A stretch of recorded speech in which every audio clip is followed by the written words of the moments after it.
అందులో మొదటిదిగా పాపం నిష్కారణంగా తండ్రి, భర్త, చెల్లి ముగ్గురి చేతిలో నలిగిపోయినటువంటి ఒక అభాగ్యురాలు లేయా. ఇందులో ఆమె దోషం ఏముంది చెప్పండి? అవునా? నువ్వు ఆయన చేసుకో అంటాడు తండ్రి, దరిద్రపు దాన్న నువ్వేడ దొరికేవి నాకు అంటాడు భర్త. సో తన దీన స్థితిని దేవుడే చూడాలి, దేవుడే దీనికి తీర్పు తీర్చాలని మౌనం వహించి దేవుని వైపు చూచినందున ఆమె ఇప్పుడు మనలాగా తొందరపడలా. మనలో చాలామంది ఏం చేస్తారంటే తొందరపడతారు. తొందరపడి దేవుడు కదలటం ఆలస్యం అవుతుందేమో అని వీళ్ళే తొందరపడి అడుగులేయటానికి ఇష్టపడతారు. దానివల్ల నష్టపోవటమే తప్ప సరైన ఫలం దక్కదు. ఇక్కడ గమనించాల్సిన విషయం ఏంటంటే నీ దీన స్థితిని, నీ తృణీకారాన్ని, నీ అవమానాన్ని, నీ తిరస్కారాన్ని దేవుడు చూచున్నట్లు నీవు దేవుణ్ణి చూడనివ్వాలి. నీకు జరుగుతున్న అన్యాయాన్ని ఆకాశమందుండి అతడు చూచుచున్నాడు. ఆయన చూచుచున్న దేవుడు. ఒకటే మాట, ఆ సన్నివేశంలో నువ్వు ఉన్నప్పుడు, అది ఎదుర్కొన్నప్పుడు, దేవా నువ్వు ఎల్ రోయి అనే అను. నువ్వు అంతే, ఎల్ రోయి నా దేవా నీకు స్తోత్రం అంటే తెలుసా, చూచుచున్నవాడా నా దేవా నీకు స్తోత్రం. నువ్వు చూడు అంతే, వదిలేసా. నువ్వు ఎల్ రోయి అని పిలిచిన ప్రతిసారి కూడా ఆయన ఎల్ రోయిగానే స్పందిస్తాడు. చూచుచున్న దేవుడా అని నువ్వు పిలిచావంటే అర్థం ఏంటో తెలుసా? చూస్తున్నావా? ఆకాశం నుండి అన్ని పరిశీలిస్తున్నవాడా, చూచుచున్నవాడా, మా కళ్ళిచ్చినవాడా, నువ్వు చూస్తున్నావా? నీకే స్తోత్రం. మీరు గమనించినట్టయితే జీవితకాలం ఎక్కువ కాలం యాకోబుతో లేయానే ఉంది. 14 ఏళ్ళు కష్టపడి పెళ్లి చేసుకున్న రాహేల్ నుంచి ఇద్దరు వస్తే, ఒకడు యోసేపు, ఒకడు బెన్యామీను. లేయా నుంచి 4 వచ్చారు.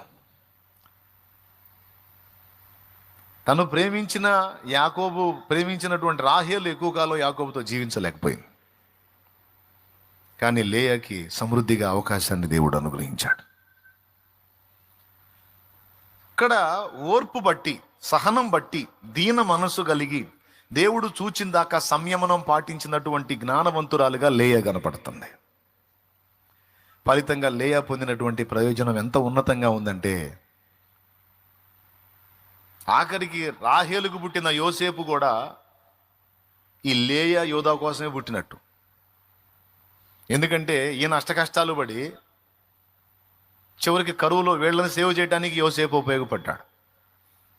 దేవునికి స్తోత్రం. అంటే రాహేలుకు పుట్టిన యోసేపు కూడా లేయా సంతతికే సేవ చేశాడు. అంటే రాహేలు ఎవరిని గందో తెలుసా? లేయా పిల్లలకి ఉపచారం చేసేవాడిని, కరువులో కాపాడేవాడిని గందే.